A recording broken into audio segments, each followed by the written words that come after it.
Maraming salamat. Maganda nating masipag na Vice Mayor. Ha? May asin pa.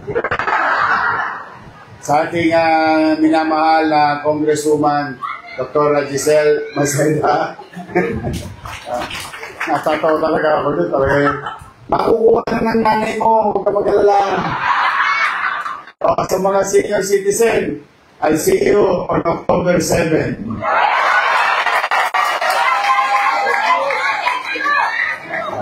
Mukhang alam nyo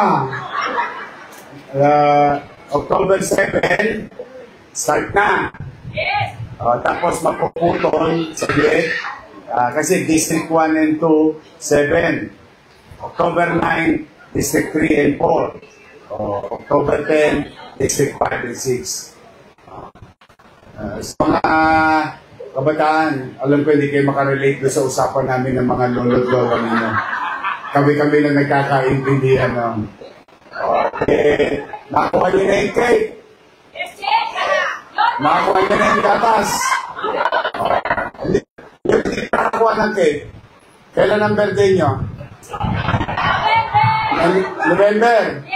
Oo. Sige lang kayo sa cake. Andyan yan. Yung nag-birthday ng June.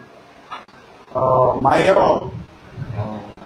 April, Marso, Febrero, Enero, see you next year. Kasi sinimulan ko July 1. But anyway, huwag kayong mag-alala, mga minamahal kong lolo at lola.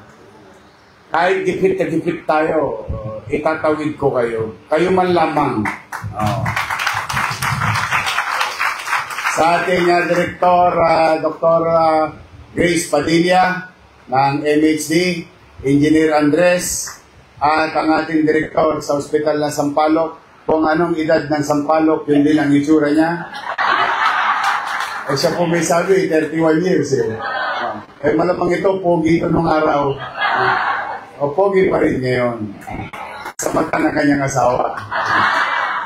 Dr. Season, at again, to my fellow public servant, our City Councilor, Atty. Lady Quintos, kayo, kaway kayo, kasi di ko magagawa ito nang wala kayo Eunice Castro, DJ Bagachin, Ryan Ponce, Doc Almiron. Noong nagpunta ako dito, bumabagyo Wala kaming tulog nila Andres, nila Director Angeles, naggagayak kami the day before at saka the whole day. At bumulwak ang uncontrolled flood. Kasi sa positive nun, flood control. Bumulwak sa Maynila, we were shocked. Everyone was shocked at the time. And we were very busy trying to cushion or maibsan yung kinakarap ng lungsod dahil sa baha. And may mga report sa akin, gumanda daw ang ospital ng Sampaloc. Sumobrang ganda, ospital na, resort pa.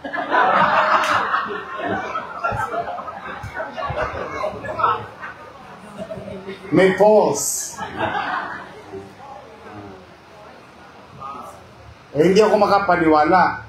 Kasi yung pinalitan ko, doktora I think they should be the one prioritizing the hospital.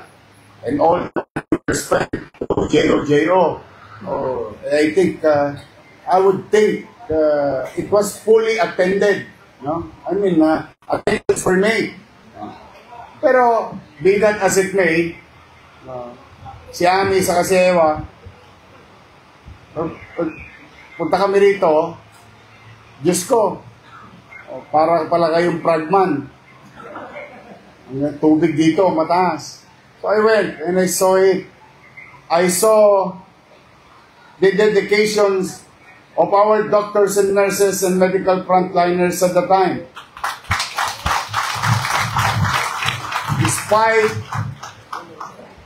the bad working environment. May isang pasyente, nakakumot. Naalala ko tuloy yung itsura ko nung araw.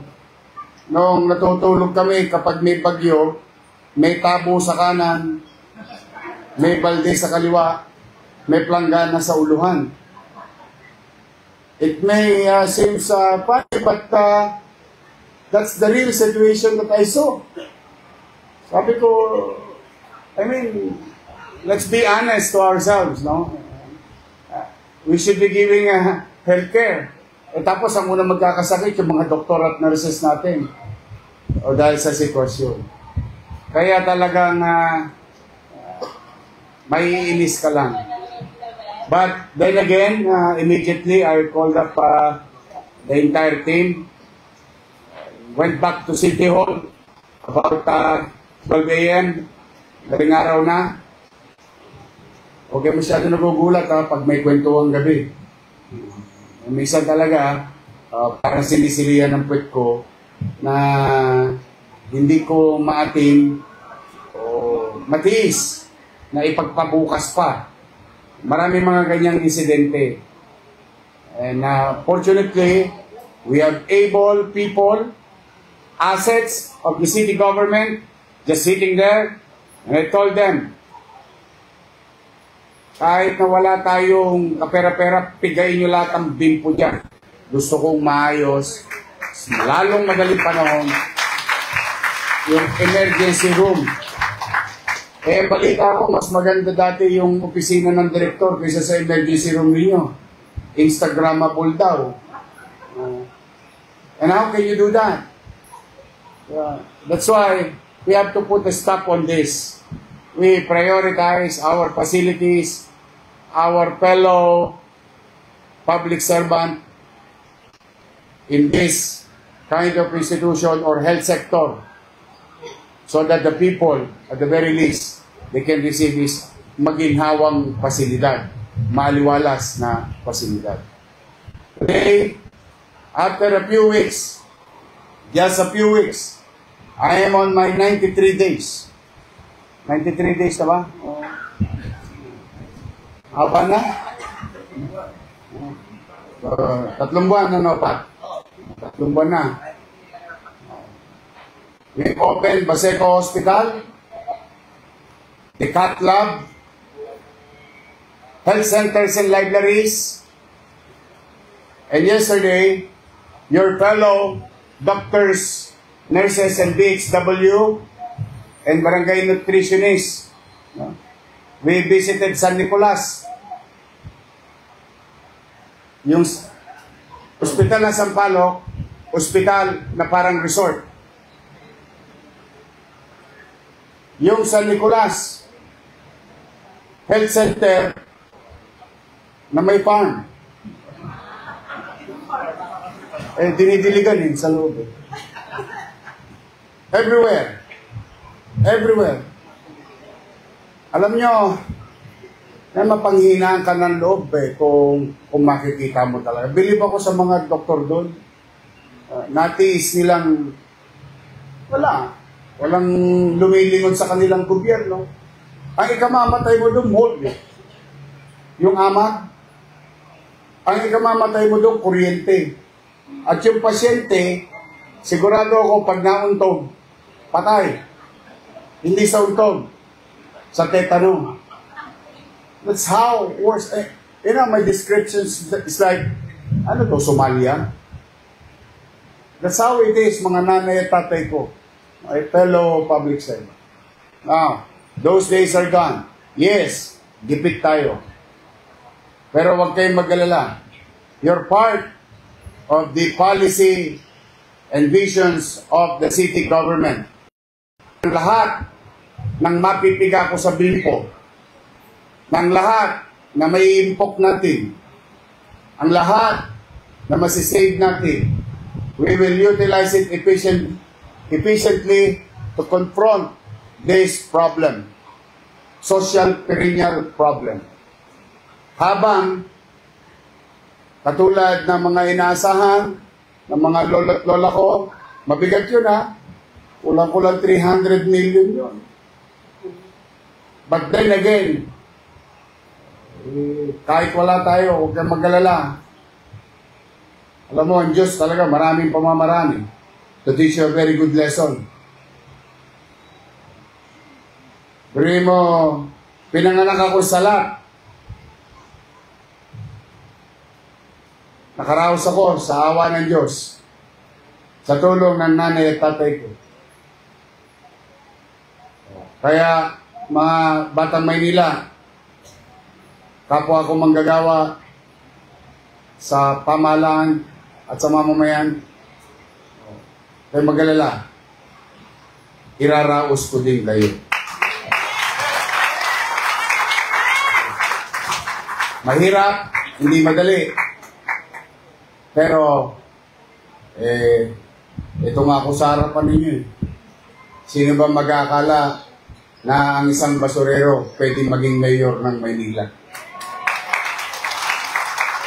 So, rest assured, it's not easy. But to my fellow public servant na umuhulas na mga natasya nila sa init, napakainit po dito. Sauna bati. Pero buti na mainit, sa umulan. Nila.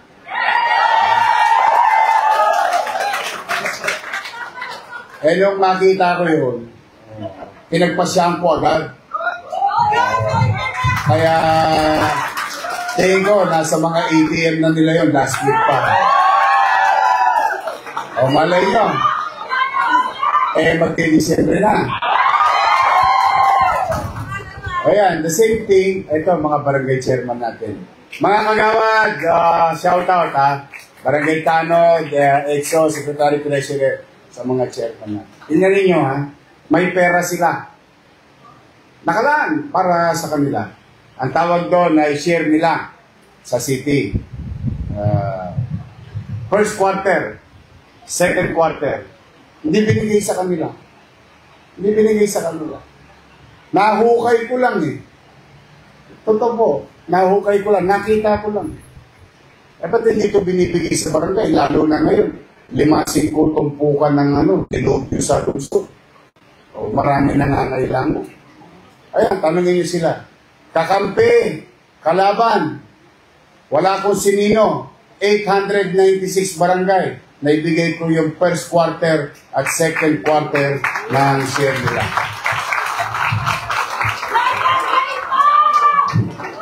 Ay, baka maging pasyente ka namin.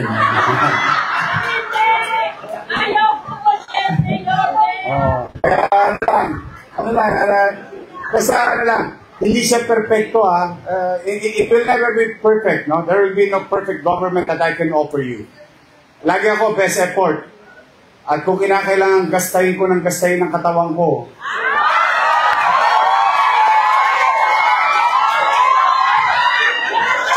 mga malisyoso ka. Gastahin, ibig sabihin, yung lakas na ibinigay sa akin ng Panginoon Diyos. Kayo talaga. Magbubuti ako. Pipilitin ko magbuti lagi. Magiging efficiente tayo. O sa mga doktor, nitiyan nyo naman yung mga pasyente ko. Yun lang naman isipin nyo na lang. Pag dumiti ako, meron na naman kami kay Yorme. Mga nurses, mga ating other non-medical staff. Paglingkod natin. Gusto ko paalala sa puso't isipan ninyo. Ano nga ba ang dahilan ko noong unang araw na nagpasya ko sa aking sarili na sumapi sa pamahalaan? Ano ang dahilan ko? Ano ang purpose ko? I know along the way, maraming naging problema, emotional, professional, and so on and so forth. But let's go back from the beginning.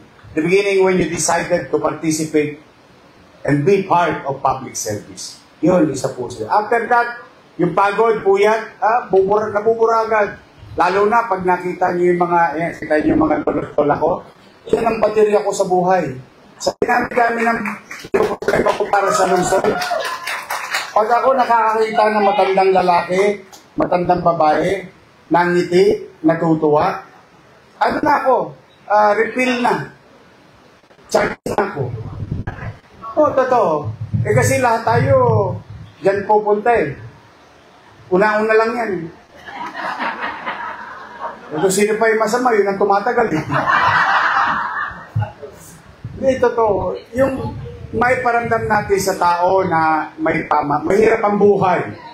Maraming pagsubok, pero maparamdam lang natin sa tao na merong gobyerno nagmamahal sa kanya, ipinagmamalasakit siya, inuunawa siya.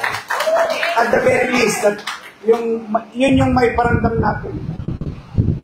Wala naman akong ibang ano. Ako naman, hindi naman titigil. Subukin man tayo ng panahon. Hanggat kaya kong loobin nawa ng Diyos na talagang kung pwede nga wag na matulog eh. Dire-diretso para mas maraming matapos. So be it.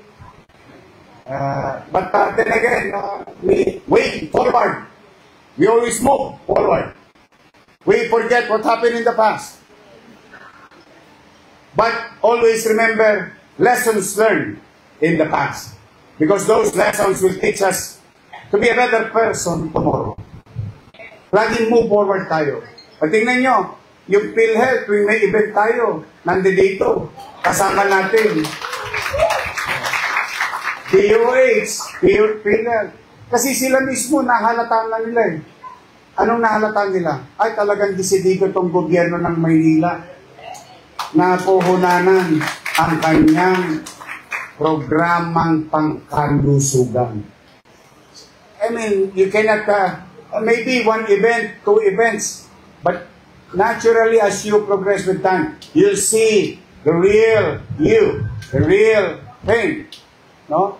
Sabi nga, tubugin mo man ng ginto, ang tanso. Tanso pa rin yan. Pero ang ginto, kahit luma, konting nyangga lang, kikinis na ulit yun. Kikintab na ulit yun. At makikita. Yan ang tapat at totoo.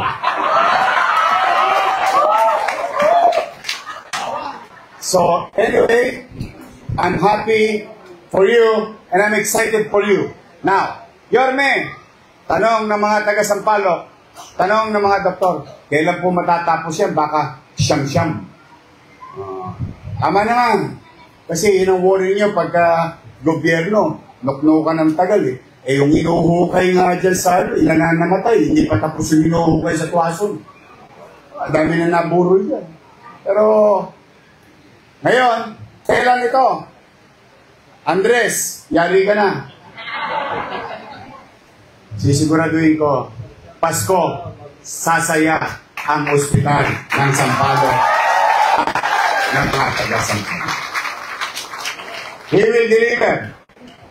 We will deliver in the next 3 months for the people of Sampaloc. Umanatag kayo, parang imposible? Yes. Pero hindi. Nakagawa nga kami ng ospital eh.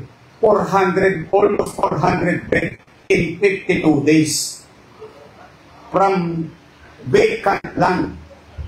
With no engineering playbook. Hula-hula lang. Ha? Ito. Mayari namin. And it became a focal healthcare facility of the city of Manila and the national government. Kaya yan. Hindi yan imposible. Diba, Andres? Kaya. Hindi kasi ayaw kong tumenga. Gusto ko makapag-deliver agad. Basta pipilitin namin maging maliwalas ang trabahuhan nila at pupuntahan ninyong pasilidad. So muli, halika na. Magasingit na pawis ko. Marami pa kasi ako ibabalita sa inyo, but next time lang. Manood lang kayo tuwing Biyernes ng Yorme's Hour so that you'll be updated in our activities in the city of Manila. But for now, I'm excited to each and every one of you. So again, maraming salamat. Ulitin ko Hindi ko ito nagawa mag-isa. Oh, Jose Quintos. Jose Castro. Jose Bagachin. Pero mas gusto ko si Hana. Andiyan ba si Hana? Si Hana na lang. Anong gusto niyo? Si Hana na lang, no? Mas okay si Hana.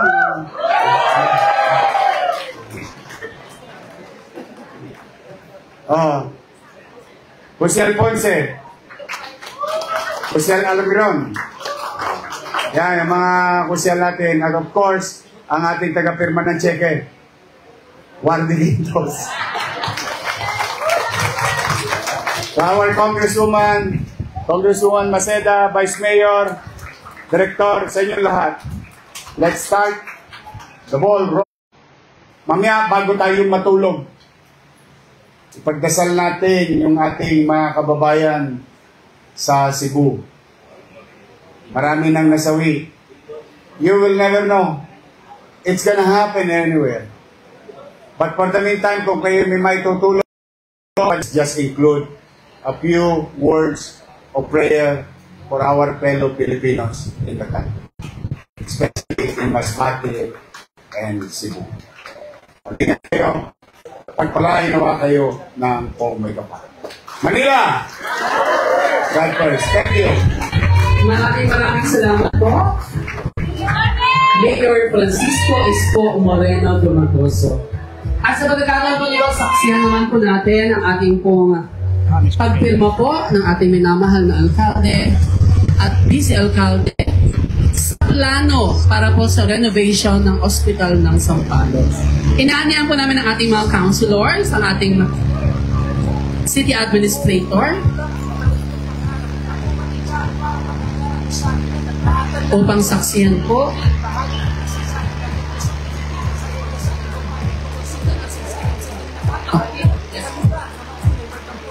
at mamaya po ay inaanihan po namin ang ating mga punong barangay para po sa photo opportunity. Standby lang po tayo sa ating mga punong barangay at mga barangay officials.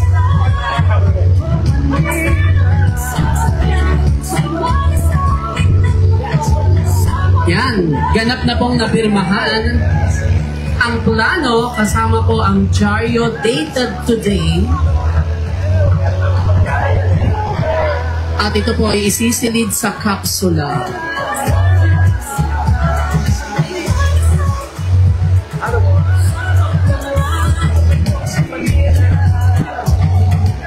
Muli po yung ating mga barangay officials, standby lang po tayo.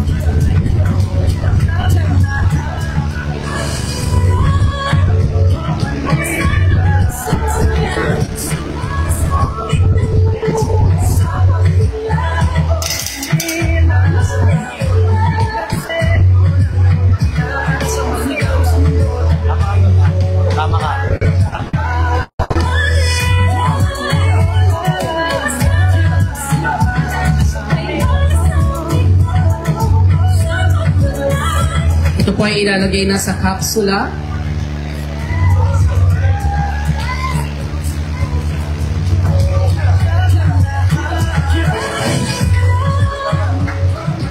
Tinatawagan po namin ang ating po mga punong barangay.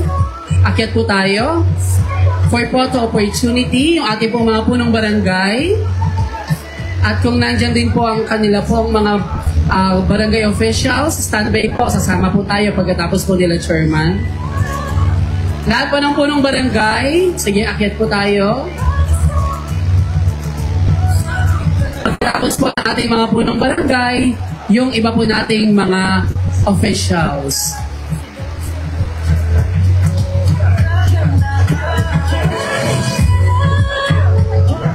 Yung iba po, pwede po umupo sa lapag. Yung walang rayuma. Hospital employees po, standby rin po kayo after po nito.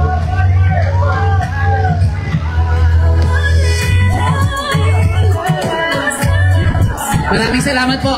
Hospital employees naman po. Hospital employees.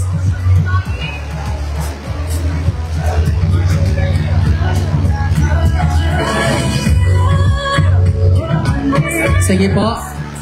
Then after this, saksihan naman po natin yung pagbabaon po ng kapsula.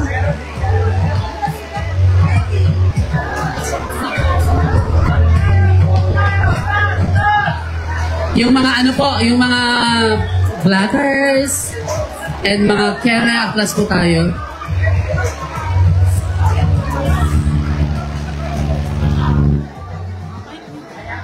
Compress po.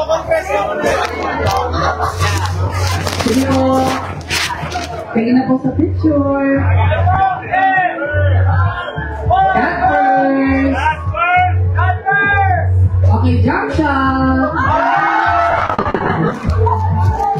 Maraming salamat po. Ngayon naman po ay saksihan naman po natin ang pagbabaon ng kapsula na pawaganap po sa harapan mismo ng ospital.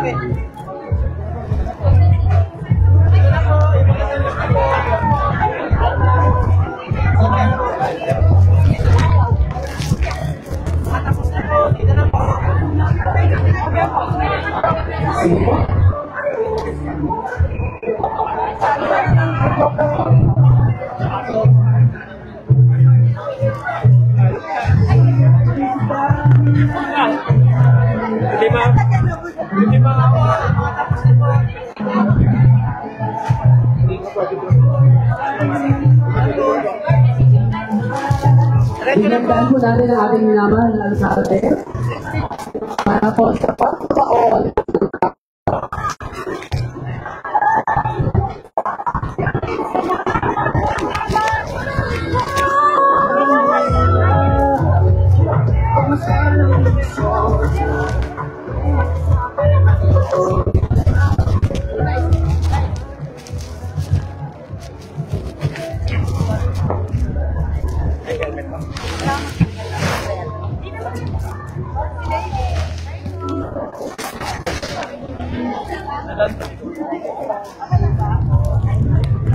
Good morning sa pinakamaganda na hintay. Guys, I love you.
Steady lang. Steady. Oh, go. Ayan, ganap na pong nakabaon ang kapsula para po sa pagsisimula ng renovation ng ospital ng Sampaloc Emergency Department. Muli po sa lahat po na naging bahagi po ng ating pong renovation or groundbreaking ceremony ngayong umaga, maraming salamat po sa inyong lahat. Tayo ka, sir. Gusto mo? Yun.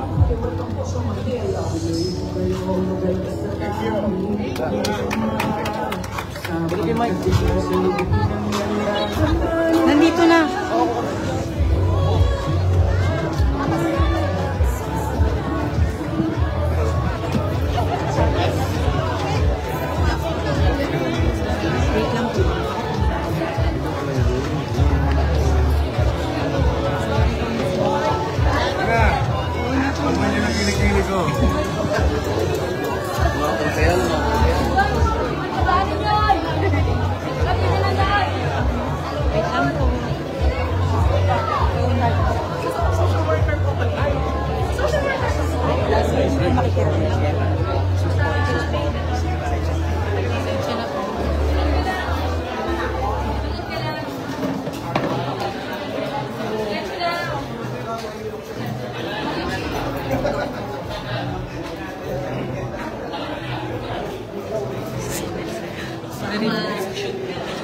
Thank you.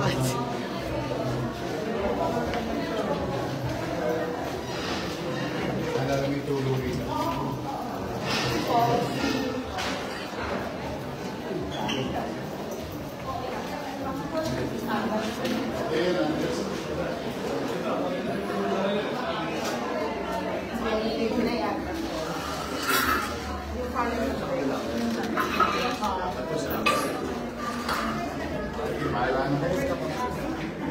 Ang ano nito, oxygen embedded na. Piping na, piping. Para, kasi, the logic is, oxygen will consume space. In a smaller space, is necessary. Kaya, lahat ng sa labas. Ginawa sa Pilo Hospital, sa Paseco Hospital, sa Hospital Manila ko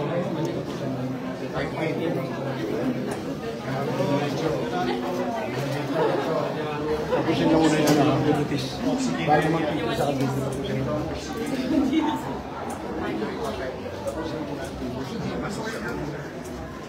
Nalagyan ng mga oxygen. at ito ang pinakamagaling exit gusto ko. Saan? May punebre lang sa labas. Organ, no?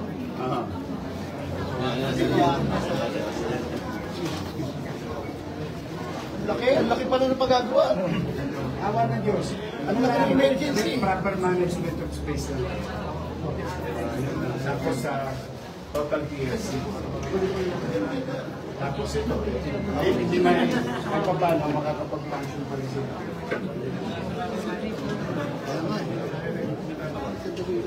Media ako. Di po ako vlogger na. Bigyan ako.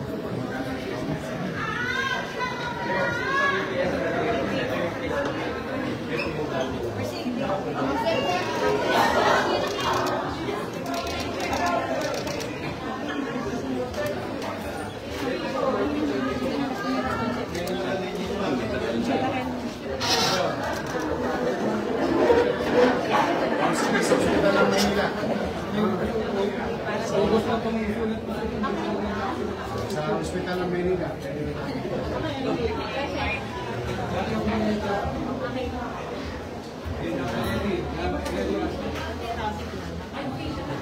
Sorry po.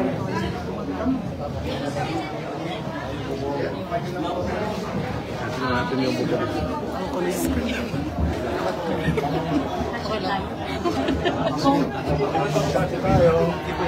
Sige po, basta po nga siya po. Okay na. Jerry. Mats. Overload yan. Overload, oh. Wait lang po. Sabi ka na lang. Bawas ah, bawas! Lusog lang, sir. Tignan natin kung makakano po. Bawas ako, isa pa po. Ayaw pa. Try po natin. Ito po, wag po. Wag niya po i-open po. Wag niya i-open. Pindutin pa! Third floor.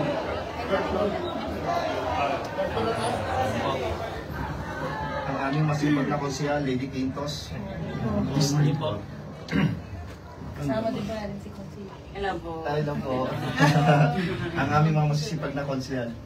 Siyempre, ang pinakamasipag sa lahat yung mayor. Ito yung vice mayor. At siyempre, kasama yan. Napakaganda naman pala ni Vice Mayor. Hindi lang nakakita. Talaga. Naku, madam, Third floor po. Third floor. Pababa po. Third floor din po.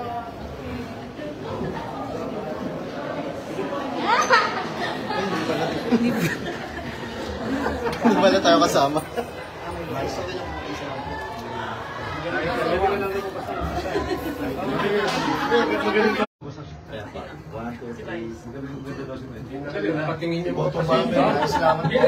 Mayor, pwede po dito po. Vice, Mayor. Ano po? Huwag mo nang iwanan yung Manila, ha? Kodit sa ako po. Thank you po. Kailangan namin mga galing, sir. May awa ay Diyos. Ano lang yata, dumapo dito, bumaon. Talaga. Oo! Masama kina, hindi kita. Hindi.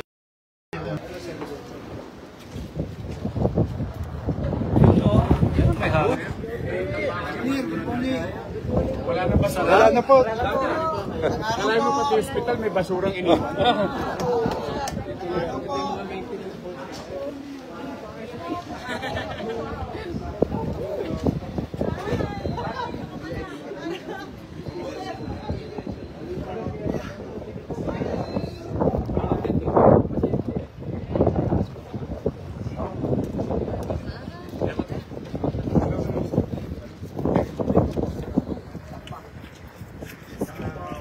Equipment na hindi ginagamit. Pagkakaroon diba sa chat group natin? Serviceable na. They have an open space. Ang taong po yan na yun. 2 days. Ano maganda dito yun? Ano maganda gawin? Recreation. Kasi masyadong hospital. Madilig sa fresh air. Pwede lalakapit sila rito. O lalabas diyan sa puliwan. Ano ba yung lipad?